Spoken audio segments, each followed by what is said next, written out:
অনেকের এখনো চঞ্চলতা মন নিয়ে আপনারা বসে আছেন। তবে সবার মনটা যদি একত্রিত হয়ে আমরা যদি একটা জয়ধ্বনি তুলি, তাহলে সেটা মেঘের মতো একটা গর্জন হয়ে যেতে পারে, এ আশা। কারণ বাংলার মানুষ যেটা পারে, সমগ্র বিশ্বের মানুষ সেটা করতে পারে না। সেই জন্যে আমাদের ভগবান, তিনি আমেরিকায় এলেন না, জাপান, জার্মান, ফ্রান্স, ইটালিতে তিনি গেলেন না, সমগ্র ওয়ার্ল্ডের মধ্যে তিনি একটি ছোট্ট জায়গা বেছে নিলেন, যেটা হলো আমাদের বাংলার মাটি। এই বাংলার মাটিতে নবদ্বীপ তিনি এলেন কেন? কারণ তিনি জানতেন যে বাংলার মানুষ এরাই সারা বিশ্বে হরিনামটাকে প্রচার করে দেবার ক্ষমতা রাখে। বাঙালির ছেলে স্বামী বিবেকানন্দ ধুতি পরে আমেরিকায় গিয়েছিল, আর আমেরিকার প্যান্ট বুট পরা মানুষদের নবদ্বীপে টেনে নিয়ে এসে ধুতি পরিয়ে ছেড়ে দিয়েছে। হরিবল হরিবল। এ কোনো ওয়ার্ল্ডের মানুষ এটা পারে না। সেই বাংলার মাটিতে জন্মগ্রহণ করে আপনি চিৎকার করুন, চেঁচামেচি করুন, কিন্তু যে চিৎকারে আপনার জীবনে আনন্দ আসবে সেটাকে নিয়ে করুন। কারণ আমরা সংসারে জীবনে যে নিয়ে চিৎকার চেঁচামেচি আমরা করে থাকি, ওটা একটা সাময়িক আনন্দ পাওয়া যায়, এর বেশি না। একটা ছেলে বাবার কাছ থেকে চিৎকার করে একটা বাইক আমাকে দিতেই হবে, নইলে বিষ খাবো, সুসাইড করব, ঘর ছেড়ে চলে যাব, চিৎকার চেঁচামেচি করে একটা বাইক আদায় করে নিল ঠিকই, কিন্তু ছেলেটা জানে না যে ওই বাইকই তার মৃত্যুটা লুকিয়েছে। হরিবল হরিবল। এটাও জানে না। একজন স্ত্রী স্বামীর কাছ থেকে চিৎকার চেঁচামেচি করে একটা সুন্দর শাড়িকে আদায় করে নিতে পারে, কিন্তু ও জানে যে শাড়িটাকে আমি আদায় করে নিলাম, এ 2-4 দিন আমি পরবো, কিন্তু মরে গেলে ওই শাড়িটা পরিয়ে আমাকে শ্মশানে পাঠাবে। আমরা সবই বুঝি, আমরা সবই জানি, শুধু ভগবানকে আমরা দিতে ভুলে যাই। তাই আশা আপনাদের কাছে রাখবো যে আমরা হিন্দু সনাতনী, সনাতন ধর্মটাকে এগিয়ে নিয়ে যেতে গেলে সবচেয়ে বেশি প্রয়োজন একত্রিত একটা জোট। কারণ একটা লাঠি যে সে ভেঙে দিতে পারবে, কিন্তু 100টা লাঠি এক করে দিলে ভেঙে দেবার ক্ষমতা কারো নেই। তাই এই জোটটাকে বাঁধতে হবে, আর হরিবাসরে বসে এমন একটা জয়ধ্বনি তুলতে হবে সেটা যেন মেঘের মতো একটা গর্জন তৈরি হয়ে যেতে পারে। তা আমি যদি আপনাদের কাছ থেকে সেই আওয়াজটা যদি চেয়ে থাকি, তাহলে কি আমি পাবো বলে মনে হচ্ছে? আপনারা পারবেন সেইভাবে একটা জয়ধ্বনির আওয়াজ তুলতে? বলবো, অসুবিধা নাই তো? আচ্ছা, দেখা যাক না কি হয়। বলিয়ে নিতাই চাঁদ কি জয়, বলিয়ে রাধা মাধব কি জয়। বহুত খুশ হয়া কে মহাপ্রভু, তিনি যেটা চেয়েছিল আমরা সেটা দিতে পেরেছি। চলো চলতে থাকুক। আজকে আমি যে বিষয় নিয়ে আপনাদের কাছে আমি চর্চা করব, কিছুক্ষণ আগে যিনি কীর্তন পরিবেশন করে গেলেন, কীর্তন সাম্রাজ্ঞী মাননীয়া চৈতালি চট্টরাজ মহাশয়া, তিনি কীর্তন পরিবেশন করে গেলেন। তেনাকে আমি বড় শ্রদ্ধা করি। আমার দিদি নেই, তাই তেনাকে আমি দিদির আসনে বসিয়ে রাখি। তা তিনি আপনাদের মহাভারত থেকে বেশ কিছু চরিত্র আপনাদের শুনিয়ে গেল, কিন্তু আজকে আমিও সেই মহাভারত থেকে আমিও শোনাবো। কিন্তু সারা জীবন যেগুলো আমরা শুনে থাকি সেগুলো নয়। মহাভারতেরই মধ্যে এমন একজন ব্যক্তি আছে যাকে পৃথিবীর কোনোদিন কোনো মানুষ মেনে নিতে পারেনি, যার নাম শুনলে আপনার শরীরে কাঁটা দিয়ে উঠবে। আমরা কাদের সম্মান করি, শ্রদ্ধা করি? যাদের গলায় মালা আছে, তিলক সেবা আছে, বৈষ্ণব, তাদের কাছে মাথা নত করি। কিন্তু যাদের গলায় মালা নেই, তিলক সেবা নেই, আমরা মনে করি না ও কি করে ভগবানের ভক্ত হবে।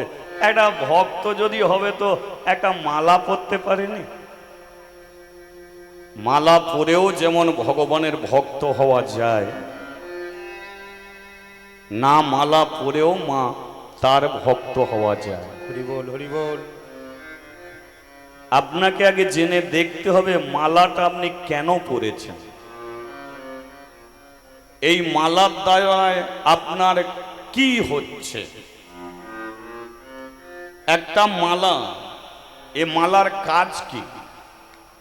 এ মালা 50 টাকা 30 টাকায় পাওয়া যায়, কিন্তু এর ক্ষমতা এমন আপনি কল্পনাতেও পাবেন না।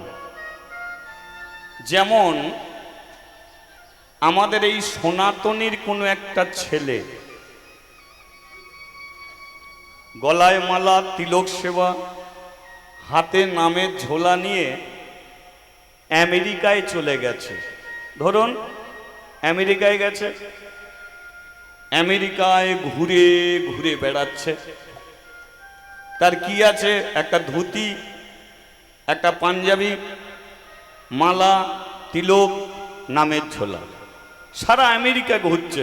আচ্ছা বলুন তো, আমেরিকার প্রত্যেকটা মানুষ ওই মানুষটাকে দেখে কি মুসলমান বলবে, খ্রিস্টান বলবে, চায়না বলবে, ইহুদি বলবে, জাপান বলবে, জার্মানি বলবে?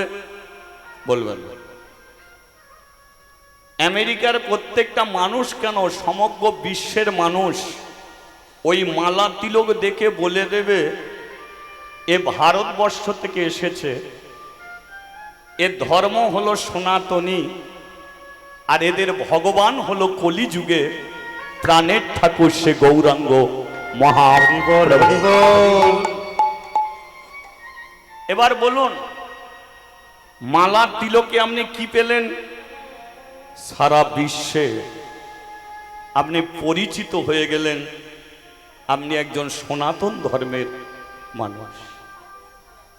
এছাড়া কিন্তু আর কিছু নয়। মাথায় সিঁদুর থাকলে যেমন স্বামীকে চেনা যায়, তেমন কোনো ভক্তের গলায় একটা মালা থাকলে সে ভগবানের একজন ভক্ত বলে সমাজের বুকে পরিচিত হয়, এছাড়া অন্য কিছু নয়। তাহলে তাকে পেতে গেলে কি করতে হবে?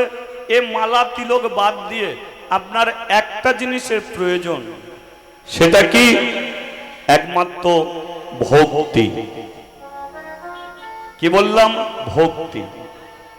ভক্তি যার, ভগবান তার। ভক্তি নেই যার, ভগবানও নেই তার। তুমি তুলসী তলায় জল দাও, ভক্তি নেই, ও কোনোদিন লাভও নেই।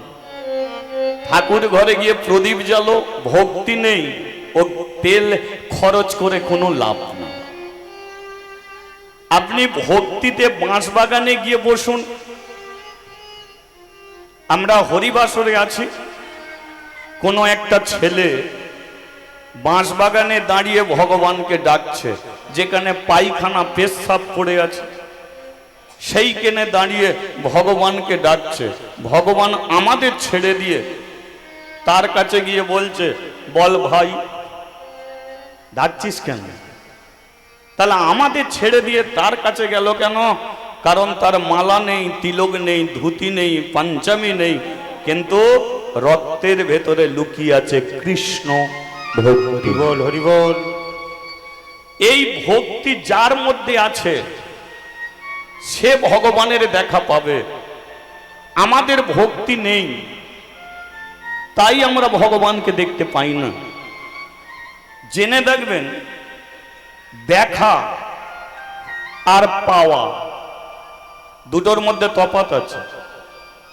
দেখা পাওয়া, কেউ মিষ্টির হাঁড়ি নিয়ে যাচ্ছে, আপনি সেটা দেখলেন, আহা মিষ্টির হাঁড়ি নিয়ে যাচ্ছে, কিন্তু মিষ্টি কি খাওয়া হলো? যদি খেতেন তাহলে আপনার মিষ্টি পাওয়া হলো। তেমন ভগবানকে চারিদিকে দেখছো, তাদিকে তাকাও, ভগবান আছে। রাস্তা দিয়ে হেঁটে যাও, মোড় মাথায় ভগবান আছে। তুমি ঠাকুর ঘরে ওঠো, ভগবান আছে। সারা জীবন তুমি দেখেই যাচ্ছ, খেতে তাকে দিয়ে যাচ্ছ। খাচ্ছে কোনোদিন? খায় না তো। যেদিন আপনার হাতে খাবে সেদিনকে জানবেন আপনি ভগবানকে পেয়েছেন, নালে মরার আগে পর্যন্ত শুধু আপনার দেখা হচ্ছে। ওকে দেখে দেখে জীবন কাটিয়ে দিচ্ছেন, পাওয়া হচ্ছে না। কারণ পেতে গেলে ওইটার দরকার, ভক্তি যেটা আমাদের মধ্যে সেটা আসে। হরি বল হরি বল। আমরা মনে করি ভগবানকে খুব সম্মান করতে হবে, শ্রদ্ধা করতে হবে, তবে বুঝি ভগবান দেখা দেবে। না ভাই, ভগবানকে তুই তোকারি করো, ভগবান তোমাকে বেশি ভালোবাসবে। কিন্তু বলুন, আমরা যতজন হরিবাসরে বসে থাকি, ভগবানকে আজ পর্যন্ত কেউ তুই বলতে পারি? বলেন, ঠাকুর ঘরে গিয়ে তুই বলেন? আপনি বলবেন ভগবানকে তুই বলবো? আরে মেরে ভাই, তুইয়ের মধ্যে লুকিয়ে থাকে সবচেয়ে বেশি ভালোবাসা, যেটা আমাদের জানা নেই। ভালোবাসা সবচেয়ে বেশি লুকিয়ে থাকে। কি করে বুঝবেন বলুন? বাবা তার ছেলেকে কি বলে ডাকে? তুই বলে ডাকে। কেন?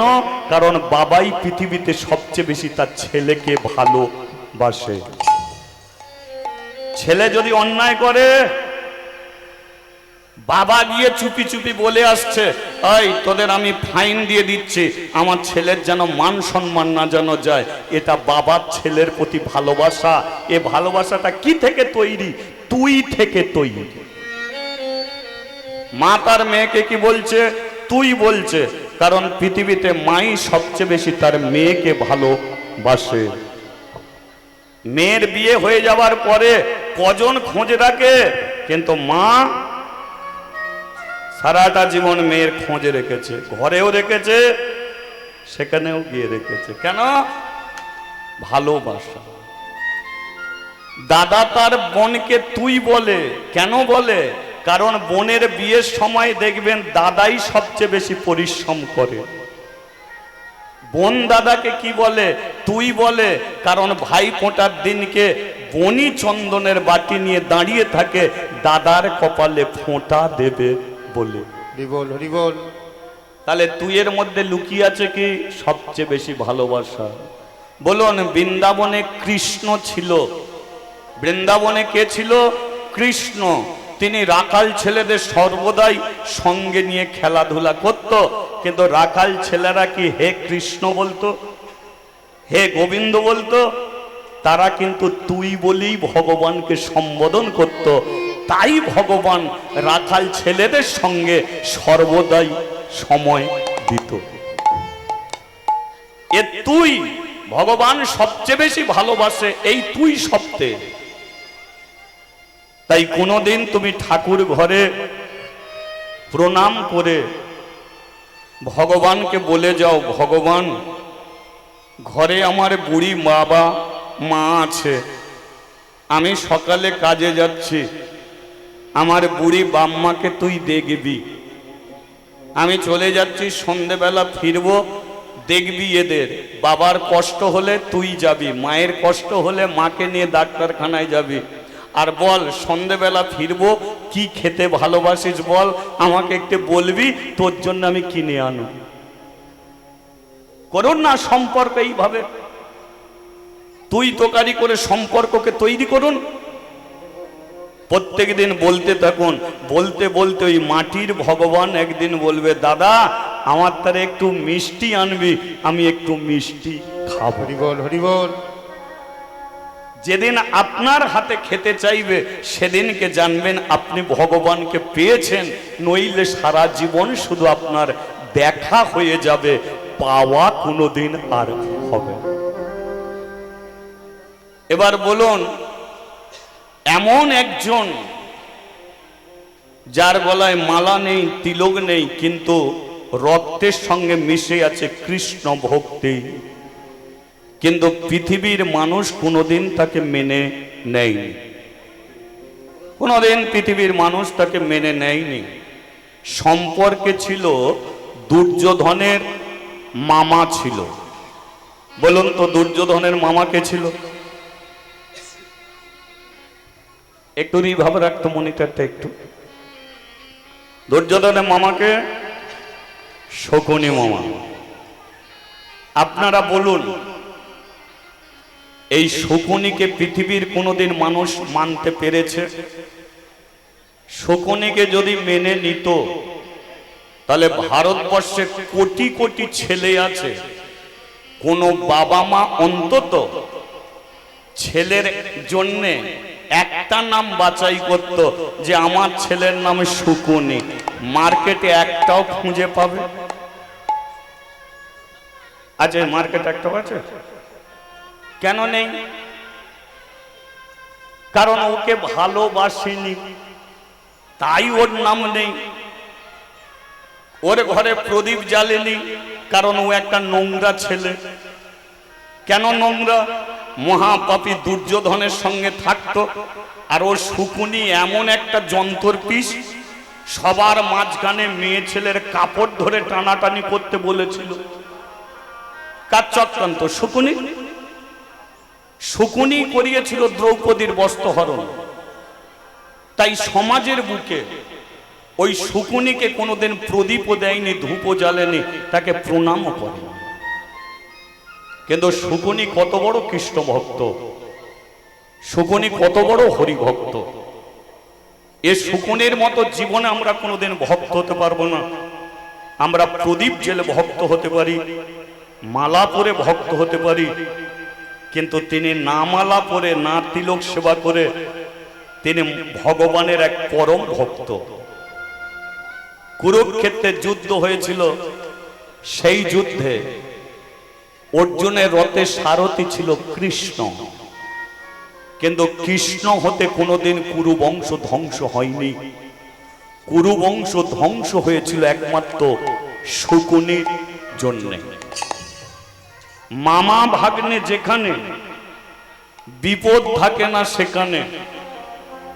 তাহলে যে শকুনির 100টা ভাগনা ছিল, একা মামা হয়ে 100টা ভাগনাকে মৃত্যু দিয়ে দিল। তাহলে শকুনির জীবনে কি ঘটেছিল? সারা জীবন মানুষটাকে শুধু খারাপ চোখে দেখে গেলাম। আজকে শুনবেন তিনি কত বড় কৃষ্ণ ভক্ত, কেন তিনি কুরু বংশ ধ্বংস করেছিল। শকুনির জন্যে এই কুরু বংশ ধ্বংস। কৃষ্ণরও ক্ষমতা ছিল না দুর্যোধনের মৃত্যু দেওয়ার, একমাত্র শকুনিরই চক্রান্তে ওই বংশ ধ্বংস হয়েছে। আজকে সেই শকুনি, বলুন কে তার বাবা, কে তার মা, ও কোথার ছেলে, কেন তিনি দিল্লির বুকে এসে ওই বংশকে ধ্বংস করতে গেল? এই বিষয় নিয়ে আমি আপনাদের কাছে জানাবো যে মহাভারতের এমন একজন লুকিয়ে আছে যুধিষ্ঠির কৃষ্ণ ভক্ত, ভীম কৃষ্ণ ভক্ত, অর্জুন কৃষ্ণ ভক্ত, সবাই কৃষ্ণ ভক্ত, কিন্তু শকুনি শুধু নয়। কিন্তু না, আজকে প্রমাণ করব যে তিনিও পরম কৃষ্ণ ভক্ত ছিল। কারণ চোখের জল যেমন কোনোদিন চোখে ফিরবে না, তেমন কারো উদ্দেশ্যে ছোট বড় করে কথা বলে দিলে সে কথাকে কোনোদিন ফিরিয়েও নেওয়া যায় না।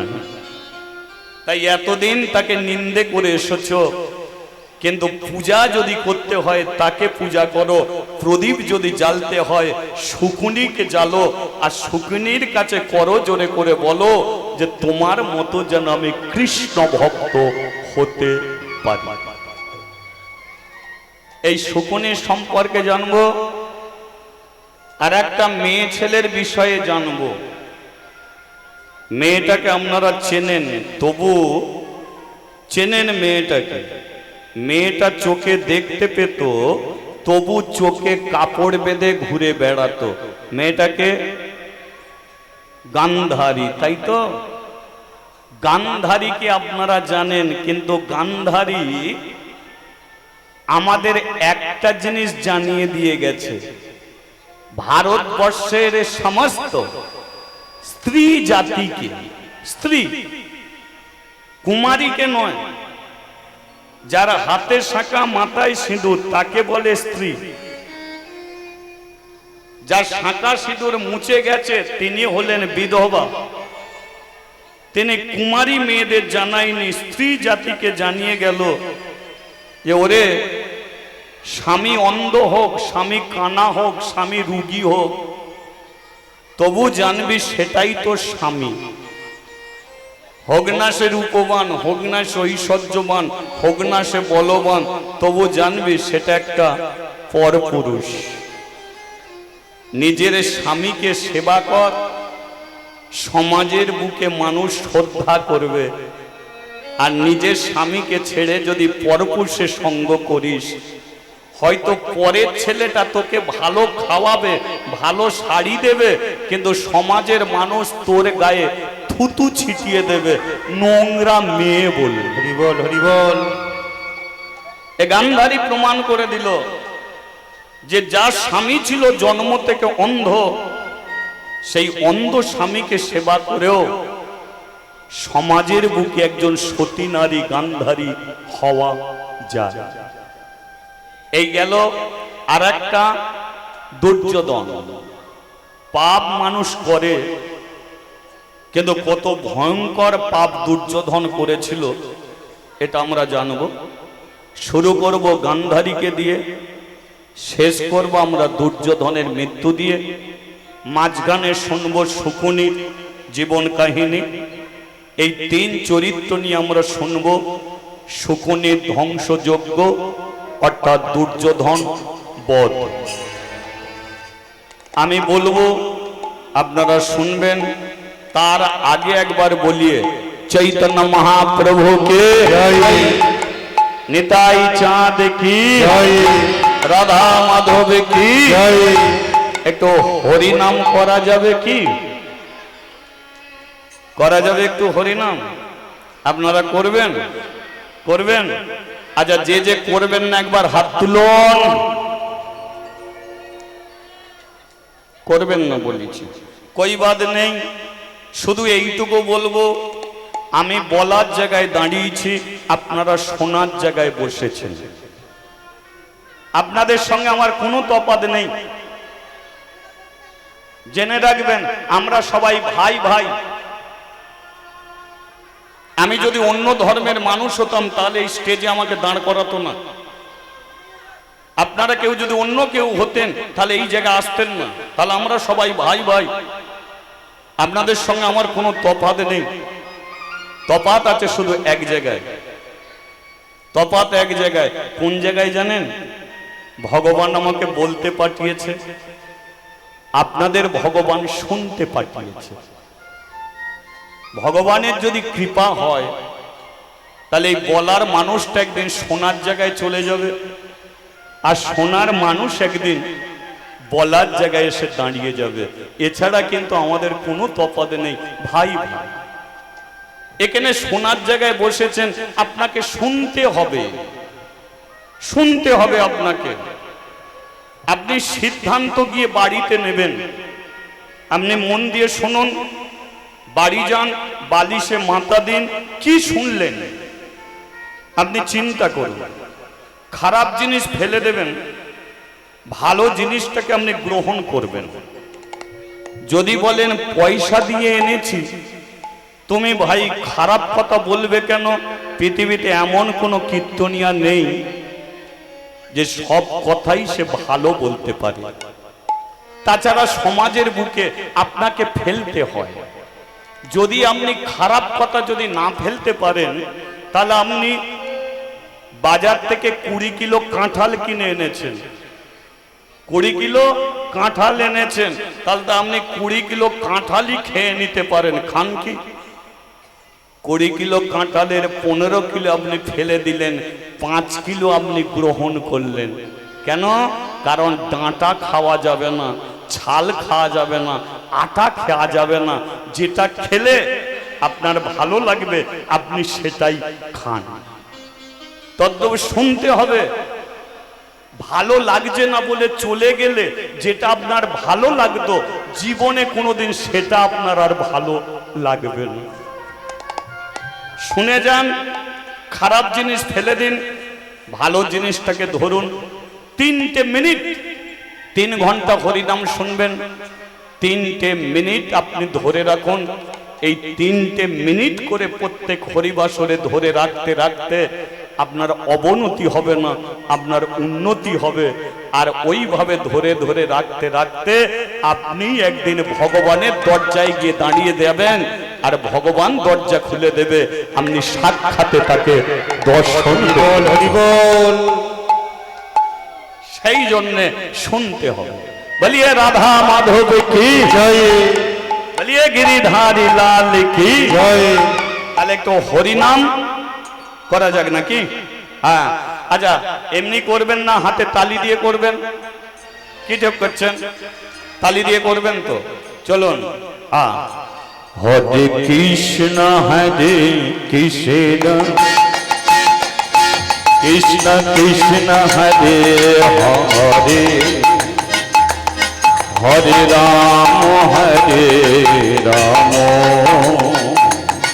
রাম রাম হরে হরে। হরে কৃষ্ণ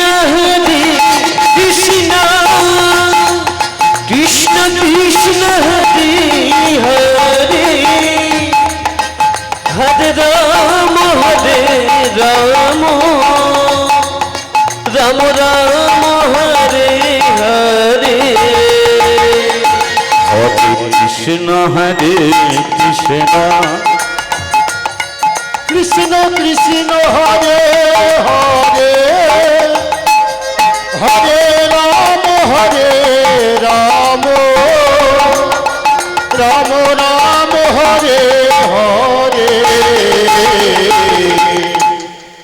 আচ্ছা, অনেকে তালি দিচ্ছে না। এখন প্রশ্ন হলো, দিচ্ছে না বলে কি তাকে গালাগালি দেবে? কি করা যাবে? সে তালি দিচ্ছে না, না, যে দিচ্ছে না তাকেও ভালোবেসে কাছে টানো। কারণ মানুষের কর্তব্য, যে ডুবে যাচ্ছে তাকে ডুবিয়ে দেয়া নয়, যে ডুবন্ত মানুষটাকে টেনে তুলে ধরা, যে বিপদে পড়েছে তাকে বিপদ থেকে উদ্ধার করা। তুমি মালা পরেছো, ও মালা পরেনি, কিন্তু আপনি গ্যারান্টি দিয়ে বলতে পারবেন না ও মানুষটা কোনোদিনই মালা পরবে না। আজকে পরেনি, 2 দিন পরে পড়তেও পারে। হরি বল, হরি বল। আজকে যারা সেবা করে বাড়ি চলে গেল, একদিন তারা আবার আসতেও পারে। আজকে যারা দাঁড়িয়ে আছে তারাও একদিন বসতে পারে। মহাপ্রভুর যদি কৃপা হয় তাহলে বসে যাওয়া মানুষগুলো একদিন দাঁড়িয়ে যাবে, আর দাঁড়িয়ে থাকা মানুষগুলো একদিন সামনে বসে তারাই আনন্দ করে 2 হাত তুলে বলবে, নিতাই গৌর প্রেমানন্দ, হরি বল, হরি বল। কাউকে ডুবিয়ে দিও না, কাউকে নিন্দে করো না। যেমন ধরুন পেরেক, মা পেরেক দেখেছেন তো? পেরেক দেখেছেন? পেরেক জলে ফেললেই ডুবে যায়, পেরেক জলে ফেললেই ডুবে যায়। কিন্তু পেরেককে কোনো যদি একটা কাঠের সঙ্গে সাঁটিয়ে কাঠকে যদি জলে ভাসিয়ে দাও তাহলে কিন্তু পেরেক আর ডুববে না। তাহলে পেরেক ভাসলো কিসের দ্বারায়? কাঠের দ্বারায়। তাহলে তুমি তালি দিচ্ছ, চন্দন কাঠ যে দিচ্ছে না ও পেরেক, ওকে নিন্দে করো না। ওই ডুবে যাওয়া পেরেককে টেনে নিয়ে এসে তোমার সঙ্গে সাঁটিয়ে দাও, ও দেখবে একদিন কৃষ্ণ নামের প্রেমবন্যায় দু হাত তুলে বলবে যে তাই বল, হরি বল, হরি বল। চলো একটু ওপর দিকে হাত, এই যে ওপর দিকে যে হাত তুলতে বল, মহাপ্রভু তিনি হাত তুলে হরিনাম করত, দেখিয়ে দিল কি? হাত তুলবেন পরে দেখিয়ে দিলেন কি? মহাপ্রভু বলে উঠল, তোদের হাত যদি ওপরে ওঠে তবে ভগবানের হাত নিচের দিকে নামবে, আর তোদের হাত যদি নিচের দিকে থাকে ভগবানের হাত ওপর দিকেই থাকবে। ভগবান হাত দিয়েছে, ওরে এই হাত যদি চোরকে ধরাস তাহলে তুই চোর হবি, নেশাখোরকে ধরালে নেশাখোর হবি, জুয়াখোরকে ধরালে জুয়াখোর হবি। কিন্তু ভগবান যদি তোর একদিন হাত ধরে তাহলে তুই কৃষ্ণ ভক্ত হবি, পরম একজন হরি ভক্ত। হরি বল। এবার যারা যারা ভগবানকে হাত ধরাতে চাও তারা ওপরে হাত তোলো, বাকি বাদে রাখো। দেখি কারা কারা ধরাতে চায় তাকে হাত, কারা কারা ধরা। তোরাও ধরাবি? কি হবে, ধরলেই ভালো। চলো, ও হরে কৃষ্ণ হরে কৃষ্ণ কৃষ্ণ কৃষ্ণ হরে হরে, হরে রাম হরে রাম রাম রাম হরে হরে। হরে কৃষ্ণ হরে কৃষ্ণ কৃষ্ণ কৃষ্ণ হরে হরে, হরে রাম রাম রাম।